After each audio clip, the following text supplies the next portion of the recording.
పుస్తకాలు ఉన్నాయి కదా, బైబిల్ మొత్తం కూడా బూతు పుస్తకం, బైబిల్ సెక్స్ పుస్తకం. ఇది మొత్తం చదివితే బైబిల్ ఎంత దరిద్రమో మీకు అర్థమవుతుంది. నేను చెప్తున్నా బహిరంగంగా, ఎందుకంటే అందులో యేసుప్రభు దేవుడు కాదు. యేసుప్రభు దేవుడు అంటేనే నరకానికి వెళ్తారు. మీకు స్పష్టమైన ఆధారాలు అందులో ఉన్నాయి. అందరూ హాయ్ ఫ్రెండ్స్, ఎలా ఉన్నారు?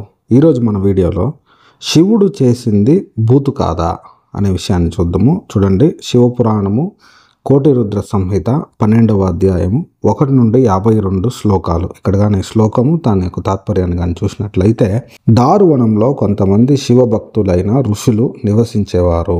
యజ్ఞం కోసం కట్టెలు తేవడానికి ఋషులు అడవికి వెళ్ళారు. ఋషులు లేని సమయంలో ఒంటరిగా ఉన్న ఋషుల యొక్క భార్యల యొద్దకు శివుడు నగ్నంగా ఒంటి నిండా బూడిద పూసుకొని వచ్చాడు. శివుడు తన పురుషాంగాన్ని చేత్తో పట్టుకొని వికృత చేష్టలు చేస్తూ ఉన్నాడు. అది చూసి ఋషుల యొక్క భార్యలు కొంతమంది భయపడ్డారు. కొంతమంది శివుడి వద్దకు వెళ్ళి వాటేసుకున్నారు. మరికొంతమంది శివుడి చేతులు పట్టుకొని సరస సల్లాపలు ఆడుతున్నారు. ఋషులు ఇంటికి వచ్చేసరికి వారి యొక్క భార్యలు నగ్నముగా ఉన్న శివుని కౌగిలించుకొని శృంగార చేష్టలతో మునిగి తేలుతున్నారు. అది చూసి కోపించిన ఋషులు శివుడి యొక్క పురుషాంగం తెగిపడుగాక అని శపించారు. వెంటనే శివుని యొక్క పురుషాంగం తెగి నేల మీద పడింది. తెగిపడిన శివుడి పురుషాంగం స్థిరంగా ఉండకుండా మూల్లోకాలను అగ్నితో దహించి వేస్తుంది. అది చూసి ఋషులు శివుణ్ణి శరణు వేడారు. వెంటనే శివుడు తన పురుషాంగం స్థిరంగా ఉండాలి అంటే పార్వతి యొక్క యోనిలో ఉంచితే మాత్రమే స్థిరంగా ఉంటుంది, కనుక పార్వతి వద్దకు వెళ్ళండి అని చెప్పాడు.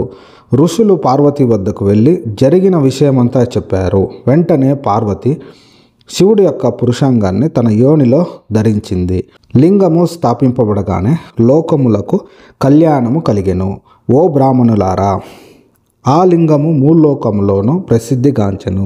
దానికి హటకేశ్వరుడనియు శివాశివులనియు పేరు వచ్చెను. ఈ శివలింగము పూజించిన మానవులకు అన్ని విధములుగా సుఖములు కలుగును. అట్టివారు ఇహలోకములో సకల సమృద్ధులను వివిధ సుఖములను అధికముగా అనుభవించుదురు. చూడండి, ఇక్కడ కానీ చూస్తే శివుడు చేసింది మంచి పనేనా? ఈ వీడియో చూస్తున్న ప్రియ వీక్షకులారా, హైందవ సహోదరి సహోదరులారా, మీరే ఆలోచించండి.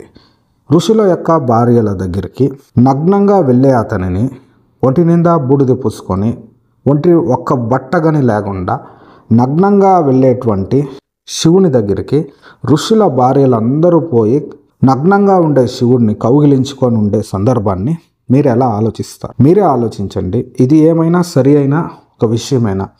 ఇలా ఒంటి నిండా బూడిద పూసుకొని నగ్నంగా వచ్చే వ్యక్తిని మీరు అంగీకరిస్తారా?